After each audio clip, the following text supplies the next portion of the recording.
Bible कहती है एक दिन यीशु मसीह ने एक पेड़ देखा और बाइबल कहती है वो उस पेड़ के करीब गया। वो देखने गया कि उसमें फल है कि नहीं है। और बाइबल कहती है जब उसने उस पेड़ को देखा तो उसने क्या देखा कि उसमें कोई फल नहीं है। और लिखा है क्योंकि उसमें समय नहीं आया था, उसका सीजन नहीं थी उस टाइम पे अंजीरों की।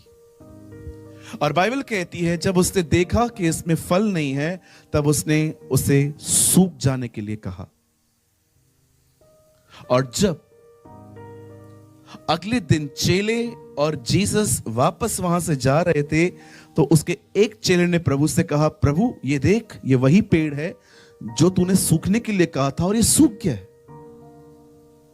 और यीशु ने उनको कहा, इधर आओ, ये बहुत छोटा सा काम है, मैं तुम्हें इससे बड़ी बात बताता हूं। उस पहाड़ को देख रहे हो? हाँ, अगर तुम उस पहाड़ से कहो उखड़ और पानी में जा, वो तुम्हारी बात मान लेगा। एक चीज मुझे आप में से हर एक को बतानी है कि जो मुंह बंद करके बैठे रहते हैं आप कितना नुकसान कर रहे हैं अपना। सुनिए, यीशु ने कहा तुम उस पहाड़ से कहोगे उखड़ो और समुद्र में जाओ, वो तुम्हारी बात मान लेगा। आइए, एक सवाल पूछ रहा हूं, जल्दी से जवाब दीजिए। पहाड़ कैसे उखड़ेगा? बोलने से। अब मेरा एक सवाल है यहां पर, पहले पहाड़ हिला के मुंह, हाँ मुंह, मतलब जो मुंह नहीं हिला सकता वो पहाड़ भी नहीं हिला पाएगा। हालेलुया। अगर मुंह हिलेगा तो पहाड़ हिलेगा। इसलिए मैं आप में से हर एक को कहना चाहता हूं, मुंह हिलाओ। जब वर्शिप चलती है ऐसे नहीं खड़ा रहना है हमें। वर्शिप में यहां वहां नहीं देखना है। I love this word. जब वे लोग 7वें दिन यरीहो की शहरपनाह के आसपास घूम रहे थे तब उन्होंने जोर से कहा, प्रभु की जय जयकार की, और बाइबल कहती है दीवारें टूट गई। मैं आप में से हर एक को कहना चाहता हूं, उनकी जिंदगियों में कभी पहाड़ नहीं हिल सकते जो लोग अपना मुंह नहीं हिला सकते। Learn to confess, learn to spoke. Hallelujah. बोलो यीशु मसीह की। नहीं, अभी भी आवाज बरोबर नहीं है। आज मैं चालू ही नहीं करूंगा मीटिंग जब तक सब लोग बात नहीं करेंगे। बोलो यीशु मसीह की। वो जो गाड़ी चला रहे हैं ना हाईवे पे, थोड़ा उनको भी सुनना चाहिए आज कि कोई तो है यहां पर जिसकी ये बड़ाई कर रहे हैं। हालेलुया। बोलो यीशु मसीह की। हाँ, इट साउंड्स गुड नाउ। अब लगता है कुछ गूंगों ने अपना मुंह खोला है। शुक्र है खुदावन का। Oh so nice. चलो, मुझे खुशी हुई, at least you are obedient. God bless you. प्रभु आपको बहुत आशीष दे। मैं सुबह उठने वाला व्यक्ति हूं। मुझे पसंद है सुबह जल्दी उठना। और जब मैं सुबह उठता हूं तो मुझे उगता हुआ सूरज बहुत पसंद है। When the sun is rising, मैं आपको एक सजेशन देना चाहता हूं, जब आप सुबह उठते हैं ना, कभी कभी सूरज को निकलते हुए देखिए। आप जानते हैं, आप मॉल में चले जाओ, आप किसी प्लेस पे चले जाओ, आप किसी शोरूम में चले जाओ, आप 1-1.5 घंटे में बोर हो जाएंगे। लेकिन खुदा ने जो बनाया है ना, आप उसे रोज देख के भी बोर नहीं होंगे। आप जानते हैं, जब सूरज सुबह निकलता है ना, आप में से हर कोई उसे देख सकता है। लेकिन वही सूरज दोपहर में 2 बजे आप में से उसे कोई नहीं देख सकता, क्योंकि उस समय उसकी रोशनी पीक पर होती है। मैंने दोपहर में भी सूरज को देखने की कोशिश की है और मुझे आज भी याद है, मैंने 5 से 6 सेकंड सूरज को देखा था और उसके बाद 30 सेकंड तक मेरे आंखों में रोशनी नहीं थी। मैं अंधा हो गया था। हमारी बाइबल कहती है धर्मी की चाल उस सूर्य की तरह है जो दिन दोपहरी तक रहती है। जिस समय आपने प्रभु यीशु मसीह को स्वीकार किया, उस समय आप उस सूरज की तरह थे जो सुबह निकला है और उसे हर कोई देख सकता है। लेकिन बाइबल कहती है यह परमेश्वर की मर्जी नहीं है कि आप में से हर कोई वैसा ही बना रहे। परमेश्वर चाहता है आप उस दोपहर वाले सूरज की तरह बने जो चमकता जाए। नीति वचन की पुस्तक में लिखा है, धर्मी की चाल उस सूर्य की तरह है जो दिन दोपहरी को चमकता है। God want your growth. परमेश्वर ने हमें बैकस्लाइड होने के लिए नहीं बुलाया है। बाइबल कहती है परमेश्वर ने तुम्हें महिमा से महिमा में बुलाया है। परमेश्वर चाहता है कि हम न्याय पर न्याय न पाएं, पर बाइबल कहती है हम अनुग्रह पे अनुग्रह पाएं। ये परमेश्वर नहीं चाहता कि हम पीछे हटें, प्रभु चाहते हैं हम अंश से अंश बदलते जाएं। आप हमेशा याद रखिए, परमेश्वर की ये इच्छा नहीं है कि आप पीछे हो। इसीलिए यीशु मसीह ने ये नहीं कहा हवा को याद करो, उसने ये नहीं कहा पोतीपर की पत्नी को याद करो, उसने ये भी नहीं कहा कि इजबिल को याद करो, उसने कहा लूत की पत्नी को याद करो। क्यों? क्योंकि उसे पीछे देखा था। This is not the will of God. ये परमेश्वर की मर्जी नहीं है कि आप में से कोई भी पीछे हटे। परमेश्वर चाहता है आप आगे बढ़े। इस बाइबल के अंदर मैं सबको चैलेंज करता हूं आज। इस बाइबल के अंदर आप पुराने नियम में पढ़ के देखिए, हर व्यक्ति के लिए ऐसा लिखा है कि वो प्रभु के साथ चला। Abraham walk with God, Enoch walk with God, Noah walk with God. Bible कहती है ये लोग परमेश्वर के साथ चले। पर मैं आपको बताना चाहता हूं, नए नियम में आपको एक भी व्यक्ति नहीं मिलेगा जिसके विषय में लिखा हो वो प्रभु के साथ चला। पौलुस कहता है मैंने अपनी दौड़ पूरी की है। अब खुदा ने हमें चलने के लिए नहीं, अब खुदा ने हमें दौड़ने के लिए बुलाया है। This is a Christian life. अगर आप चल रहे हैं, खुदा इससे खुश नहीं है। हम वो लोग नहीं हैं जो अब्राहम की तरह ये कहें we walk before the Lord, हम प्रभु के सामने चलते हैं। जी नहीं, हम वो हैं जिनमें परमेश्वर अंदर चलता है। प्रभु चाहता है आप बढ़े, लेकिन हम में से बहुत सारे लोग क्यों नहीं बढ़ पाते? क्यों हम डे बाय डे कम नहीं होते? खुदा हम में बढ़ता नहीं है। आज मैं उसके कुछ कारण आपको बताना चाहता हूं। रीजन क्या है? क्यों आज बहुतों का अभिषेक उनके पास नहीं है? Why people never walk in the presence of God? आज लोग प्रभु की उपस्थिति में क्यों नहीं चल पा रहे? आज लोग उस अभिषेक में क्यों नहीं चल पा रहे हैं जो परमेश्वर ने उनके लिए रखा है? आज डिसर्नमेंट कहां है होली स्पिरिट का? मुझे बताइए। 100 लोग हमें मूर्ख बना के चले जाते हैं, हमें पता भी नहीं चलता। क्यों? हमारे पास परखने का वरदान नहीं है। आज कभी आपने इन बारे में सोचा है? हम कहते हैं इसने मेरे को पागल बनाया, इसने मेरे को बेवकूफ बनाया। अरे हम बने कैसे वो भी तो देखो। कहां ना कहां हमें नहीं पता चला ना। पतरस को किसने बताया कि हनन्याह और सफीरा ने अपनी भूमि को बेचकर पैसे छुपा कर रखे? क्यों पवित्र आत्मा उन लोगों को बताया करता था पर हमें नहीं बता रहा? कहां गड़बड़ है जी? मैं आज इस सभा के अंदर आपसे कुछ शेयर करना चाहता हूं, और मैं फिर से कहता हूं यह मैसेज नहीं है, ये एक संदेश नहीं है कि आप बस यहां पर सुन के चले जाएं। मैं आप में से हर एक को कहना चाहता हूं ये जिंदगी और मौत की बातें हैं। जो अपनाएगा वो जीवन में जाएगा, जो नहीं मानेगा वो पीछे रहेगा। मैं आपसे नम्र निवेदन करता हूं, ये आज लास्ट सेशन है। ये करके हम रात को ही घर पे चले जाएंगे सब, क्योंकि हमारी कल मुंबई में सभा है। ये आखिरी सेशन है। मैं आपसे सिर्फ एक ही उम्मीद करता हूं, जस्ट नीड योर अटेंशन। सिर्फ आपका ध्यान चाहिए आज। अगर आप यहां बैठे हैं तो कृपया प्लीज अपनी आंखें और अपने कान यहां लगाएं। आप जानते हैं एक दिन यीशु मसीह जब प्रचार कर रहे थे तब एक बहन उठ के कहती है, धन्य है वो गर्भ जिसमें तू जन्मा। और यीशु उसको कहते हैं, हाँ पर धन्य है वे जो मेरा वचन सुनते और मानते हैं। जानते हो यीशु ने उसको ऐसा क्यों कहा?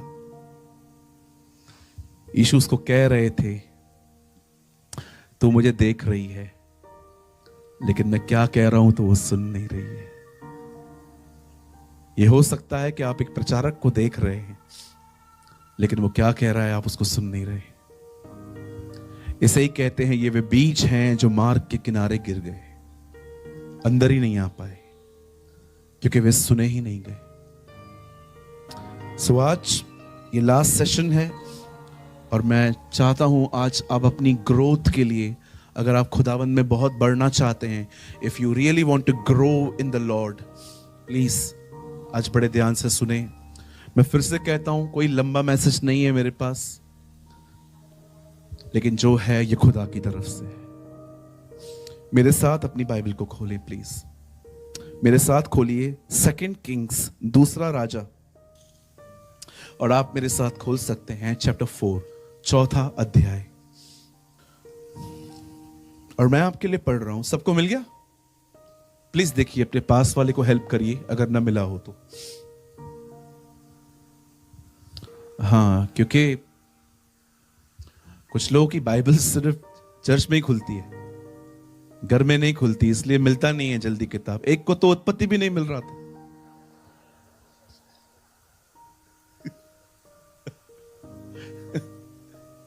हालेलुया। हाँ सच्ची।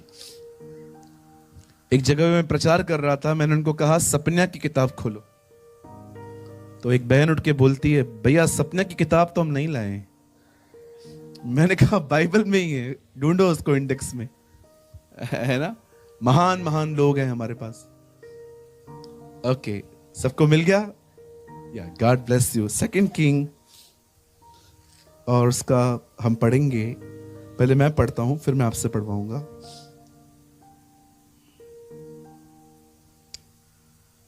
33। तब उसने अकेले भीतर जाकर द्वार बंद किया और यहोवा से प्रार्थना की। Wow, what a word. मैं चाहता हूं आप सब अपनी बाइबल को ड्रॉप कर दीजिए, सामने देखिए। बाइबल कहती है ये वे दिन थे जब इज़राइल के राजा अहाब ने एक अन्य जाति दुष्ट लेडी से मैरिज की जिसका नाम था Izebel. In English we call her Jezebel. Bible कहती है ये स्त्री इज़राइल के ऊपर जादू टोना करती थी, प्रभु के नबियों को मरवाती थी और अशुद्ध भोजन खिलाने के लिए प्रेरित करती थी। एक्चुअली इस लेडी के ऊपर एक डीमन था, एक दुष्ट आत्मा थी, और आज भी 2025 में यह दुष्ट आत्मा हमारे बीच में काम कर रही है। इस दुष्ट आत्मा के 2 काम हैं जो बहुत मुख्य हैं। एक, जवानों को व्यभिचार में गिराना, और दूसरा, लोगों को डराना। जब एलिया ने इस औरत के नबियों को मारा तो ये औरत एक आदमी को कहती है, जाओ एलिया को बोलो कि मैं तुझे मार दूंगी। ये अमेजिंग नहीं है? वो इससे ये नहीं कहती है कि उसको जाके मार के आ, वो उसको कहती है जा मेरी खबर दे, मैं उसे मार दूंगी, ताकि एलिया डर डर के मरे। इजबेल का सबसे बुरा काम है आपको व्यभिचार में गिराना और आपको डराना, आपको डिप्रेशन में ले जाना। आप जानते हैं जब परमेश्वर ने देखा कि ये लेडी इज़राइल के लिए एक स्टम्बलिंग ब्लॉक है, ये लेडी जो है ये इज़राइल के लोगों के लिए बहुत बड़ा ठोकर का कारण है, तब परमेश्वर ने इस खानदान को खत्म करने के लिए, बाइबल कहती है, एक व्यक्ति को चुना जिसका नाम था एलिया। लेकिन हम सभी जानते हैं एलिया अपना लक्ष्य पूरा नहीं कर पाया। एलिया ने भले ही उसके नबियों को मारा पर एलिया उसे खत्म नहीं कर पाया। और याद रखिए, ये परमेश्वर की इच्छा है। वो डरपोकों का उद्धार करता है, पर वो किसी डरपोक का उपयोग नहीं करता। अगर आप एक डरपोक व्यक्ति हैं तो मैं आपको कहना चाहता हूं, वो आपसे प्यार करेगा, वो आपको छुड़ाएगा, लेकिन परमेश्वर एक डरपोक व्यक्ति का कभी भी सेवकाई में स्वागत नहीं करता। यहां वो लोग चाहिए जो अपनी जिंदगी अपने हथेली पर लेकर चलते हो। यहां पर वो लोग चाहिए खड़े रहने के लिए जो लोग किसी से न डरें, सिर्फ एक से ही, वो है परमेश्वर। मैं आपको भी कहना चाहता हूं, अगर आप परमेश्वर के साथ चलते हैं, आप जानबूझ के गुनाह नहीं करते, आपसे हो जाता है दूसरी बात है, लेकिन आप जानबूझ के गुनाह नहीं करते, आप खुदा के भय में चलते हैं, मैं आपको कहना चाहता हूं, आपको किसी से भी डरने की जरूरत नहीं है। कुछ नहीं होगा। बाइबल ये नहीं कहती है कि आपके खिलाफ हथियार नहीं बनेंगे, बाइबल कहती है हथियार बनेंगे पर सफल नहीं होंगे। लोग आपके खिलाफ बात करेंगे, लोग आपको क्रिटिसाइज करेंगे, आलोचना जीवन का एक हिस्सा है, ये होगा, इसमें कोई बड़ी बात नहीं है। आप जानते हैं, जब परमेश्वर ने देखा कि एलिया डर गया है, तब परमेश्वर ने उसकी सेवकाई किसी और को दे दी। मुझे नहीं पता है आप में से कितने लोगों ने इसे पढ़ा है कि परमेश्वर जितने भी लोगों को नरक भेजेगा, उस लिस्ट में आपको पता है पहला नाम किसका है?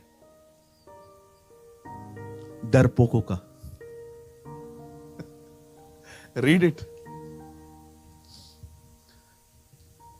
प्रकाशित वाक्य में लिखा है, this is written in the book of Revelation, सब डरपोकों का बाग उस आग की झील में होगा। कहिए डरपोक। हां, कुछ कहूं बुरा तो नहीं मानेंगे? हाँ ना, कुछ तो बोलो। नहीं मानेंगे ना, पक्का? किसी ने ऐसा लिखा अपनी किताब में, मैंने पढ़ा इससे और मुझे बहुत अच्छा लगा। उन्होंने लिखा, इंसान कमजोर इतना है कि इंसान से डर जाता है, और बहादुर इतना है कि खुदा से भी नहीं डरता।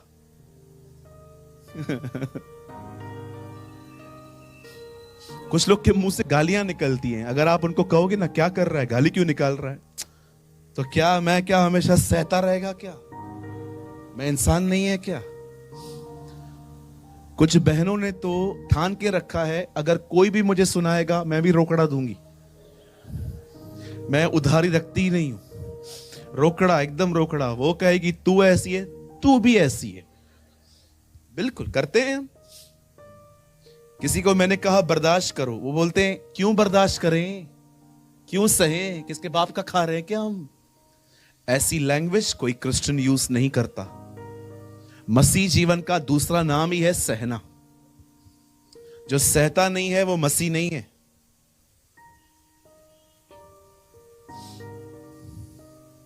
हाथ उठाना तो छोड़ो, आपको मुंह मारी भी नहीं करनी चाहिए। जिसको जो चाहिए ले जाने दो, डोंट फाइट। मैंने देखा है बहुत सारे लोगों को जमीनों की बात पे लड़ते हैं, ये जमीन मेरी, वो जमीन तेरी। इनसे ज्यादा चीजें गई है मेरी। आई प्रीच व्हाट आई प्रैक्टिस। बहुत कुछ खोया है मैंने भी। एक दिन अब्राहम और लूत अलग हो रहे थे। अब्राहम ने लूत को कहा, तू दाएं जाएगा तो मैं बाएं जाऊंगा, मैं अगर तू बाएं जाए तो मैं दाएं जाऊंगा। आज जानते हो अब्राहम क्या कह रहा था? जो तुझे अच्छा लगता है तू ले, जो पसंद ना आए मुझे दे दे। कोई कहता है ऐसा? अब्राहम ने कहा था। अगर आप वहां पर होते और अब्राहम से पूछते, अब्राहम आप क्या कर रहे हो, वो लूत तो अच्छी जमीन ही चुनेगा ना। और हुआ भी ऐसा, उसने अच्छी जमीन चुनी और बंजर जमीन अब्राहम को मिली। मैं आपको कहना चाहता हूं, अगर आप अब्राहम से पूछते ना तुझे क्या मिला, तो अब्राहम आपको ये उत्तर देता, उससे जो मिला मिलने दे, मेरे हिस्से में प्रभु आया है। मैं आप में से हर एक को कहना चाहता हूं, अगर कोई कुछ ले रहा है ना, ले जाने दो, हमारे हिस्से में परमेश्वर आया है। Our Lord is in our side. मैं आप में से हर एक को कहना चाहता हूं, जिसको जितना आपको नीचे गिराना है गिराने दो, खुदा आपको फिर से खड़ा करेगा. God will raise you again.